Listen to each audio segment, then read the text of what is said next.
The views and opinions expressed in this episode are solely those of the host and guests. They are intended to spark thought and open dialogue, not as any kind of formal diagnosis or treatment. They do not in any way reflect the views or opinions of NMAEA, Propel, or NMAEA.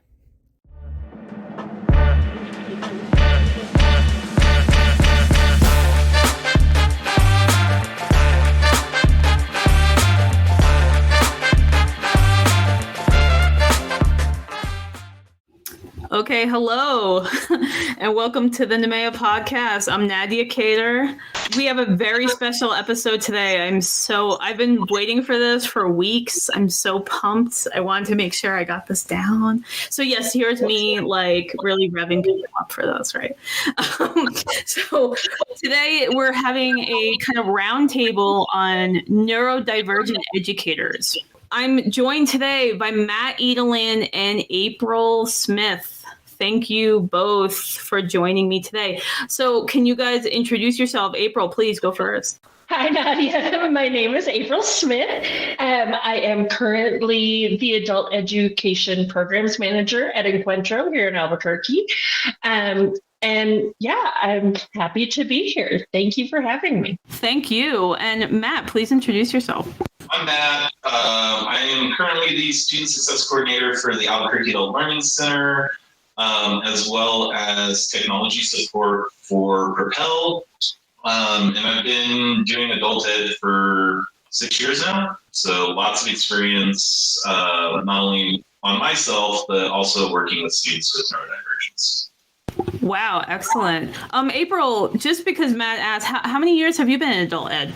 So directly in adult ed, only about 3 now, but I've been working with adults for a good 15 years. I mean, I'd like to say I work with adults too, but sometimes people are just so immature. I think now I'm at the 6-year mark of working in adult ed. Probably I have to go back and actually look at my resume, but it's been a bit. It's been a hot sec. So today what we're going to talk about is just being neurodivergent educators. What does that mean? And how we function. So one thing that really brought this to my attention was discovering in myself that I was diagnosed with autism this year. And I've known this about myself for about 5 years, but I just got clarification this year. So that's basically what I'm calling my diagnosis, is clarification. There's just without a doubt, now I know this is me. That's really making me think about just how adults function. And neurodivergent adults, there's so much research and understanding about children who are neurodivergent, or perhaps misunderstanding as things come out. But there only very recently has been more interest and involvement in better understanding how adults with neurodivergence work. A term that I absolutely despise is the term functioning. There are so many adults that are on the neurodivergent spectrum, but because they are quote unquote functioning, and what that means is they, maybe they have a family and a career, they own their own house or something. And then that means that they're just quirky or something, which functioning is just so, it's trying to, put us in a place where it's okay, well, you're not mentally disabled, right? I think that's what people mean by that. And it's a spectrum. It's really a spectrum, and high functioning people have strengths, and they have drawbacks, and they have pain, and they have to self-manage in ways, and just calling it functioning, it's just, I don't know, I find it insulting, frankly. If you guys disagree with me, please do. Go ahead. I'd love to hear your thoughts, but that's basically my 2 cents on that. But so one thing I want to ask you guys is, have you guys been diagnosed? Because you self-identify as neurodivergent, and it's okay if you're not. It's just a question just because I brought it up. It was fairly recently that I was diagnosed as well. I've always had this sense that I just don't fit as well as other people, and I never knew exactly why. I hate to say this, but at the same time, it's true. I was listening to TikToks last year, and they made me start thinking, this is me. And so I spoke to a therapist, and she said, yeah, I've been thinking that we should test you for ADHD and possibly autism. And I was like, oh, I had no idea. Like, that had never even crossed my mind that those were things that could apply to me. So yes, I have been officially diagnosed with ADHD and social anxiety. I do still suspect some range of autism there. However, that is still undiagnosed. So yeah, that's where I'm coming from. Oh, wow. This year too, or yeah, like it's been less than a year since that diagnosis, since an official diagnosis. It really hit, and that internet thing has really saved some lives. I've also realized that I'm autistic from reading articles on the internet and being on Reddit. Yes. And I'm like, well, and once the TikTok thing started happening, I started doing my, deep dives into the rabbit holes and being like, oh, and just realizing that everything is a spectrum, and that you might be this way. So one of my diagnoses is ADHD. I'm not hyperactive. My brain is hyperactive sometimes, but you're not going to see me jumping around doing things. And so just realizing that this is not the way I was necessarily taught when I was a child of what quote unquote ADHD looks like. Oh, definitely. I mean, what I was taught as a child, well, not taught so much as what do you see was people who are autistic are like Sherlock Holmes. They're super brilliant. They're white. They're men.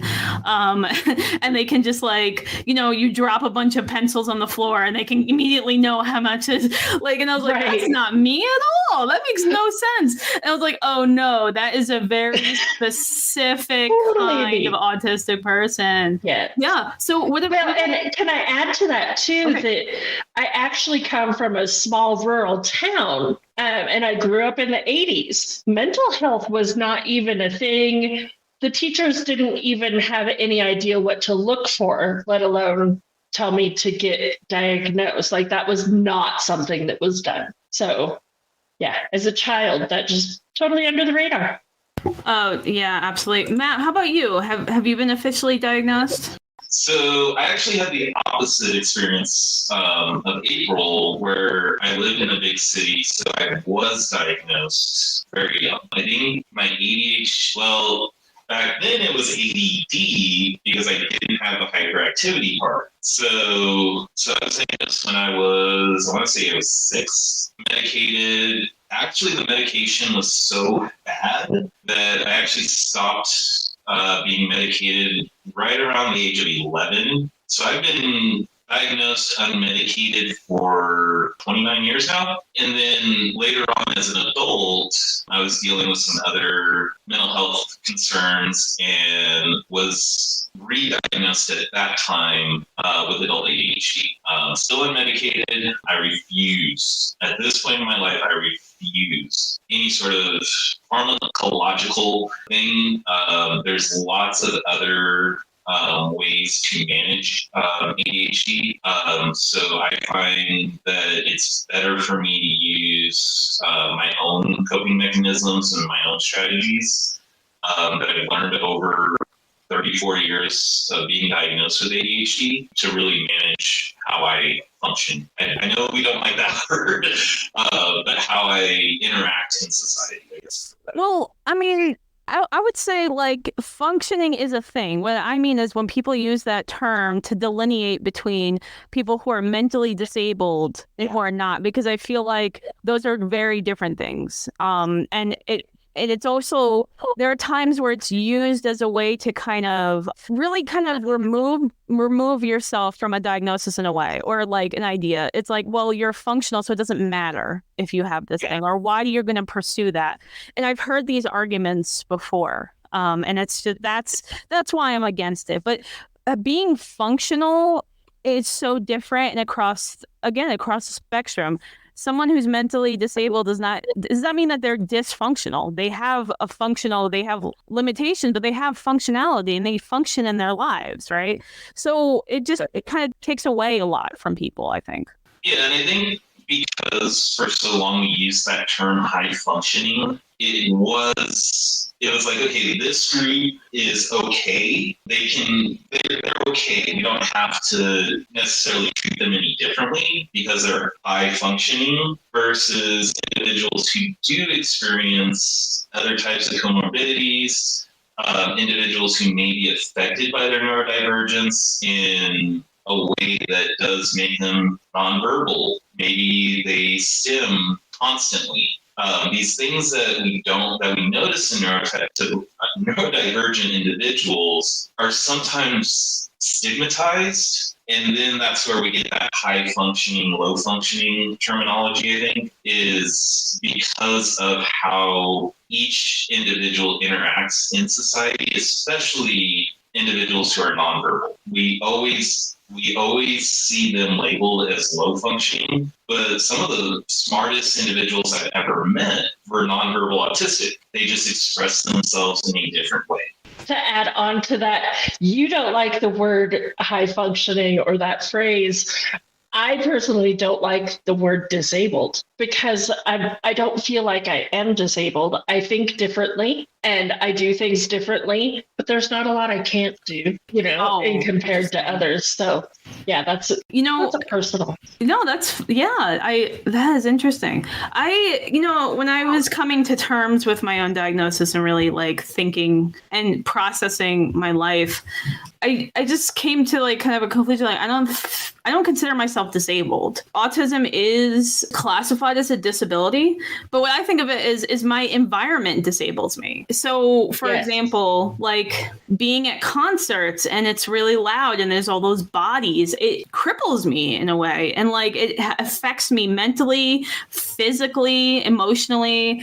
I went to a concert years ago. This was way before I even knew suspected I was autistic with my partner. And what I didn't realize about the venue was all standing room. It was actually a very bizarre venue. It's called Brooklyn Bowl. I don't even know if it still exists, but it's basically a bowling alley / concert venue. So they have like a wide open space, a stage, and then off to the side, you can go up these stairs and there's just a bunch of bowling lanes. So you can like bowl while there's a concert going on. It's very, I don't know, it just sounds like some hipster nonsense. But we went there and I didn't know that it was all standing room. And the band we went to see was completely full. So it felt like I was in a sea of bodies. And I just felt like I felt so claustrophobic. I couldn't move and I was just freaking out. And I didn't know why I was freaking out. I haven't really been to many concerts, so I didn't realize that would have an effect on me. And I could barely communicate. I was just like, we have to leave right now. And then I just like could not. We went home and I just laid down and I felt really bad because those concert tickets were kind of expensive at the time. And I just couldn't speak and I couldn't articulate what was wrong with me. And my partner was terrified, but I didn't realize that I couldn't read her emotions. I thought she was mad at me, but it wasn't that she was mad at me. She was like, I have no idea what's going on with you and you can't talk to me, which I found out later. But like, yeah, if I know, like I need to look up places ahead of time, make sure that there's seating, that there's bathrooms, that have access to water. Like those are things I worry about. And if I do that little homework ahead of time and I bought some earplugs, I can do concerts. I have to sit. I have to get there early.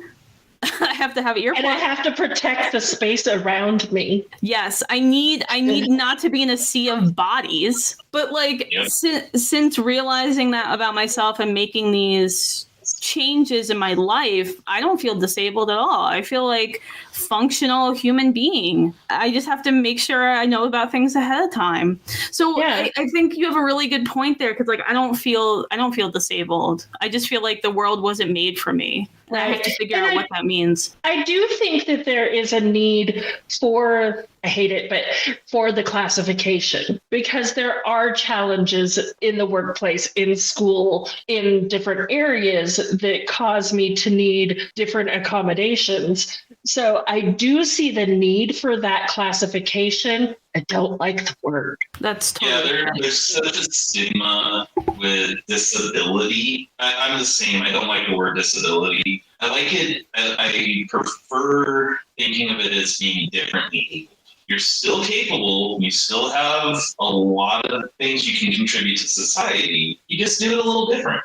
That's all. And that's why I like neurodivergent, because it is, I think differently. The way my mind works is just different than other people. Not everyone, but it's kind of nice when I find my people. Yeah, absolutely. So real quick, I want to throw two things out there for the folks who are listening, because I think we skipped over two things. One is, what is neurodivergence? Like, what does that actually mean? So somewhere in all these links I had the definition for it. Oh, I did have the definition. So cognitive functioning, which is not considered typical. And I don't like that word typical, but it is just that our brains process information slightly different. So it's not that there is a disability. There may be, but it's just a different way of thinking. And I think for so long we used the term learning disabilities, and neurodiversity was included in learning disabilities. But I know I've heard other people doing it. I personally do it all the time now, but it's not a learning disability. It's a learning difference. We just learn differently. And then the other thing that I think we missed, that I also want to throw in there, is that neurodiversity isn't just autism, ADHD. There are other conditions that fall under neurodiversity, which include dyslexia. We have a lot of students in adult ed that may have some form of dyslexia, and that is technically a neurodivergence. Another thing that falls under it is Tourette's syndrome. I didn't know that until just recently, that Tourette's is technically part of neurodivergence. So one of the things that I know I've sent it to Nadia and Jamie, but I'll make sure that it gets in the resources page, is I have a really awesome Venn diagram that shows the differences, but I actually like what they call it. They call it neurominorities. So just the terminology just needs to change a little, I think. But yeah, so I will make sure that gets in the resources that we provide. Thank you. That's fantastic. That's a really good point. There are more than just ADHD and autism. OCD is one of them, absolutely. And I think that kind of bipolar disorder is on there. I've also, and I think this is kind of something there's a little conflict with, but I've seen a diagram that had borderline personality disorder as a neurodivergence. And I thought that was so fascinating because it's never talked about in that way. So I kind of think of neurodivergence as an evolutionary happening. There's a reason why there's more and more people there are people born that think differently, that their brains are wired differently. And like a lot of it is genetic. So people are having babies. Like they're having babies. They're succeeding long enough in life, as in like, when I say succeeding, I mean being alive and reproducing and then raising children. And then, it keeps happening. There's been like a lot of talk about controversy that now there's too many people being diagnosed. I've heard that the latest DSM has actually been trying to reduce that because there's too many. But I think that's just, we're human. There's just a new part of humanity that we haven't understood before. And like, there's a reason why people thinking differently exist, right? And when we use the term neurodivergent, there's also another term called neurotypical, which all it means is you're not neurodivergent. That's all that means. And I think humanity tends to categorize things as a binary. Just like, you know, when the term transgender came out, later on we create the term cisgender in opposition of transgender. That's why that exists. Like, no one ever thought of cisgender as being like a thing, right? We literally never thought about it. If you're not trans, you don't think about that. Similarly to homosexuality also. No one thought about their sexuality differently until we had to create a term to define homosexuality and those acts and then later on it became an identity in itself. And then there's heterosexuality, right? Heterosexuality did not exist before, guys. So we're kind of like we're in a world of binary thinking, and I think now with the internet we get so much access to all this information all the time, and people talking about themselves and not being ashamed or not being hid in some institution, which could have happened honestly to any of us in the 50s. I think about that so much, actually. That's a key point that, you know, in the 50s and before that, when people were suspected of thinking differently, they did just institutionalize them. So you were either typical or you weren't, and everybody just masked that as well as they could. And I think that's a big reason why there are so many people being diagnosed, is because we are normalizing it and realizing that there's nothing wrong with me. I might be a little different than what people see as typical, but I think that's a key point. Absolutely. Matt, what were you going to say? When you brought up shame, I think that's one of the things that really affects individuals with neurodiversity more than we think it does. Like I mentioned, I was diagnosed when I was 6. I didn't really acknowledge it from the time I was 12 until probably I'm gonna have to piggyback on April here, probably until TikTok, and seeing and being reminded of the things that I do in my normal everyday life that fall under ADHD.